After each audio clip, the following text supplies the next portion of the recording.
জ্বালানি তেলের সংকট নিয়ে জানবো। নোয়াখালী থেকে যুক্ত হচ্ছেন সহকর্মী আবু নাসের। নাসের, একটু জানাবেন, নোয়াখালীতে কিছুক্ষণ আগের প্রতিবেদনে দেখলাম যে মাছ ধরতে নদীতে যেতে পারছে না জেলেরা। এছাড়া আরো অনেকেই তো সংকটে আছে। কি পরিস্থিতি, প্রশাসন কি বলছে তেল সরবরাহ নিয়ে?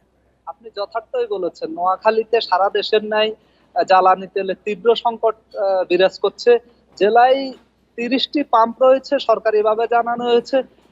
আমরা দেখতে পেরেছি এই 30টি পাম্পের মধ্যে সর্বোচ্চ 2টি থেকে 3টি পাম্পে প্রতিদিন রেশনিং পদ্ধতিতে নির্দিষ্ট সময়ে জ্বালানি তেল দেওয়া হয় এবং এই তেল নিয়ে দীর্ঘ লাইন এবং বাকবিতণ্ডার ঘটনা ঘটেছে।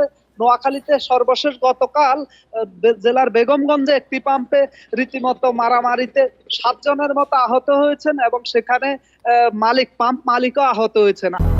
200-র বেশি সার্ভিস ও ফিচারে লেনদেনের সব বিকাশ অ্যাপে সম্ভব।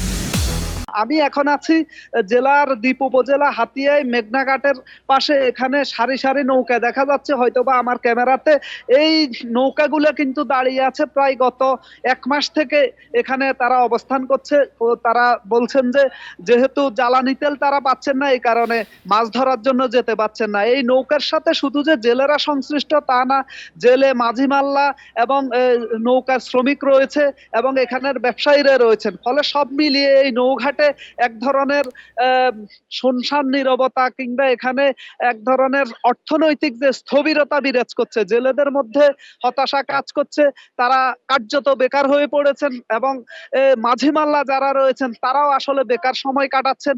কবে তেল পাবেন, কবে তারা নদীতে যাবেন নিশ্চিত করে বলতে পারছেন না। দ্বীপ উপজেলা হাতিয়াতে নিবন্ধিত এবং নিবন্ধিত মিলিয়ে অন্তত 10,000 জেলে রয়েছে বলে আমরা জানতে পেরেছি। এই 10,000 জেলের মধ্যে কমপক্ষে 8,000 জেলে আসলে কার্যত বেকার হয়ে আছেন এবং তারা বলছেন যে তাদের যেহেতু এখানকার মূল জীবিকাই হচ্ছে জেলে সমুদ্রে যাওয়া, মাছ ধরা, নদীতে যাওয়া, মাছ ধরা, মাছ বিক্রি করা।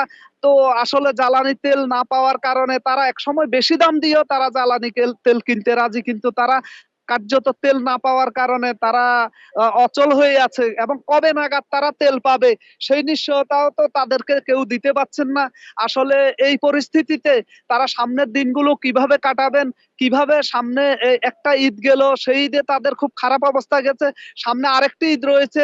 এই পরিস্থিতিতে পরিবার পরিজন নিয়ে তারা কিভাবে কাটাবেন, চরম হতাশা কাজ করছে। এবং সরকারিভাবেও আমরা একটু আগে হাতিয়ার উপজেলা নির্বাহী কর্মকর্তা এখানে এই ঘাটে এসেছিলেন, তার সাথে এই বিষয়ে কথা বলার চেষ্টা করেছি, কিন্তু তিনি সদুত্তর দিতে পারেননি জেলেদেরকে কবে নাগাদ তেল দিতে পারবেন, কবে নাগাদ এই সংকটের সমাধান হবে।